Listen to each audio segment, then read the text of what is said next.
And welcome everybody to another edition of the GSMC Football Podcast brought to you by the GSMC Sports Network. As always, I'm your host Kenneth Grunfelder, and it's great to have you guys here on this Thursday, August 29th. We have a lot to cover on the show today. Before I get into that, just want to remind you guys, if you want to tip or donate and make your comment recognized, go to the $ icon in the chat. If you do that, you will put out a super chat that I will acknowledge during the live broadcast, and it just makes the show more lively between myself, the host, and you guys, the viewers. Again, the alternative way to help out the show is going to the link, GSMCPodcast.net. We appreciate your guys' viewership each and every day, and however you can help out means the world to us as we put out content each and every day for you guys. So, I was not here yesterday. Trying to get these allergies out of the way. So hopefully that does help. I mean, I do sound a little better, but that's why there was no show yesterday, because on Tuesday, I mean, even someone in the comments, they sounded like I was crying, but I really wasn't. It's just I just I've been dealing with such my allergies have really been kicking my butt recently. So hopefully, you know, by next week I'll be close to 100%. So, but that's why there was no show yesterday. So let's get into what we're going to talk about, though. So we're going to start off the show. We're going to talk about Russell Wilson being named the starter for the Steelers over Justin Fields. I'll also get into talking about Jacoby Brissett being named the starter over Drake May. That was the news broke about that a little while ago. So I'll talk about that. In the second part of the show, we'll talk about Dalvin Cook being signed by the Cowboys and just the impact on that. We'll also get into talking about just some of the notable cuts around the league as teams make their cuts to get down to the 53-man roster. Then we'll also get into talking about Hassan Reddick and Robert Saleh's comments on if he's going to play in Week 1 against the 49ers, because we are getting to that point, and he still has not reported. So I'll get into that. And then in the final part of the show, so I'm going to start doing these till we get to next Thursday, and that is doing predictions. So I'm going to go through each division. Now, I know I went through each team's schedule, but now I'm going to go through, the final standings that I have for each division. And then, Thursday, I'll talk about, who I think is going to go to the Super Bowl, things like that. So, we're starting to ramp up here as next week, season's going to start. So, really excited about that. So, let's get into the first topic, which is talking about the Steelers and Russell Wilson being announced the starter. Now, that doesn't really come as a surprise. I think we all pretty much knew that that was going to happen. I mean, Russell Wilson didn't really play that much in the preseason because he was dealing with that calf injury. And, we have our concerns about the Steelers' offense because it hasn't looked great this preseason. But, it was made official that he is indeed going to be the starter. And, I've said this all along, too, that if he doesn't play well, he's going to be on a short leash. And Justin Fields could eventually take over for him. I think that is a real possibility. But as of right now, he's going to at least have the chance, Russell Wilson, to be the starter. And then you go from there. And I don't really feel strongly one way or the other. I mean, I do think that Russell Wilson should at least have the opportunity to start. And then if he shows that, he doesn't have it, then you opt to go to Justin Fields. Justin Fields right now at this point is the more athletic option. Russell Wilson, I think part of the reason why you're seeing that decline is he doesn't take off and run with it like he used to. Now that has to do with age, because that's what made Russ so dangerous, is him to be able to improvise. And I don't think we really see that anymore. Doesn't use his legs as much. So that could be one of the things that leads to, Justin Fields eventually taking over. And the other thing too is both of these guys are not going to be on the team long term if they don't work out. Like if they both prove to not be the options, then the Steelers can get out from under them and let them go. Like they don't have a long-term commitment to either of these guys. But for the Steelers, you're hoping that that's not the case and that it does work out. Because if it doesn't, then you have to look for another option, whether it's through the draft, whether there's a quarterback that comes available. But the Steelers don't want to do that.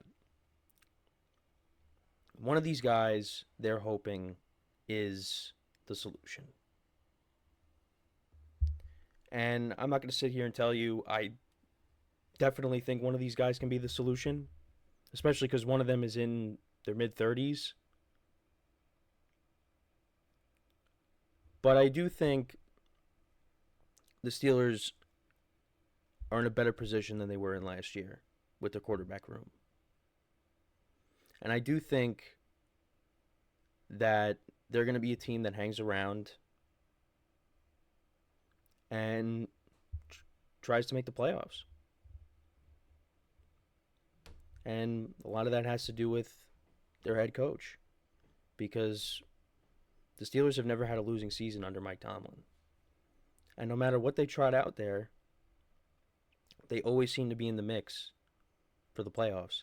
Now, Steeler fans, they want to see them take that next step and win a playoff game because it's been so long. Enough of this, yeah, we made the playoffs, everything's good. No, it's not. Steeler fans expect more. This is a team that, got a lot of Super Bowls. And they want to see that again. They got the defense. They have a championship caliber defense, but they do not have a championship caliber offense. I like the pieces on the offense, but in order for the Steelers to take that next step and be in that certain class with some of the other top teams in the AFC, that offense really has to deliver. And I don't think it's going to be a top 10 offense. I don't think this is going to be an elite offense. Like I said, I like the pieces. I think they're going to be able to run the football effectively. And I do think the quarterback play is going to be better. But I still just don't think that this Steelers offense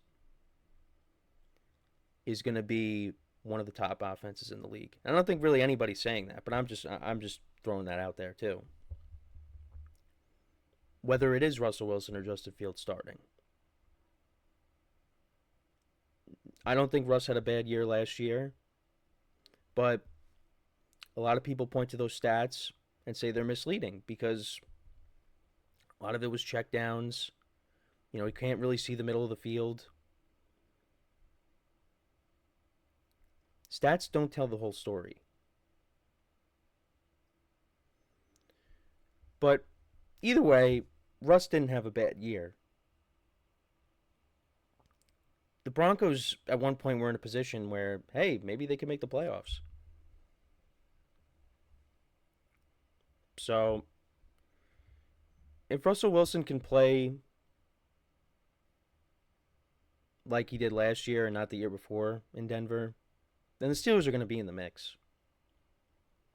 But I think we can all say that the Seattle days are over. I mean, last night I had my fantasy draft with my friends, and in the background we had, every touchdown from the COVID season. And, when it would show any game with Russell Wilson throwing a touchdown or creating a touchdown, it was a different player. He's not the same guy. If the Steelers were getting that Russell Wilson, you could make the argument this team is a Super Bowl contender. But the fact of the matter is he's not that guy anymore. So we'll see what happens. I mean, I think week 1 against the Falcons, I think that is a winnable game for the Steelers. Kirk Cousins hasn't played in a long time. Coming off the torn Achilles, didn't play in the preseason at all, so he's going to be rusty, even though he's one of my quarterbacks. So I'm kind of hoping that doesn't happen. But he's going to be a little rusty. I think that is a game that the Steelers could get off to a good start and start off 1-0. But we'll have to wait and see. But let me know what you guys think, though, about this decision. Did the Steelers make the right decision? Also, I mean, I kind of took up the whole segment, but Jacoby Brissett was also named the starter for the Patriots. And, again, not too surprised over the move, but based off of how Drake May played, as opposed to Jacoby Brissett, maybe you were leaning towards possibly him getting the starting job, but that didn't happen. I guess the Patriots were still kind of set on starting Jacoby Brissett and then going to Drake May in the middle of the season. That's probably what's going to end up happening. But Drake May did look good in the preseason.